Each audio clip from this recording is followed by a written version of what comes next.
வெள்ளையன் வெளியேறிவிட்டால் விஞ்ஞானம் வெளியேறிவிடும். கார் ஓடாது, பஸ் ஓடாது, தபால் தந்தி இருக்காது. இந்தியாவால் ஒரு குண்டூசி கூட தயாரிக்க முடியாது. அடல்ஜி அணுகுண்டே தயார் பண்ணிவிட்டார்.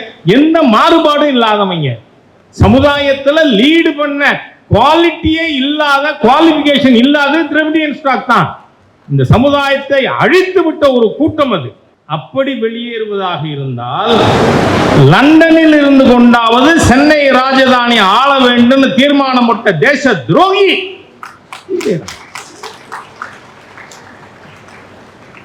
இது ஒரு தரம் இல்ல, 1000 தரம் சொல்லுவேன். இன்னைக்கு நமக்கு நண்பர் ஒருத்தர் கிடைச்சிருக்காரு, நம்மளை விட இன்னும் கொஞ்சம் அதிகமா. இந்த நாட்டை வெள்ளையனுக்கு பட்டயம் போட்டு விட்ட தேச துரோகி.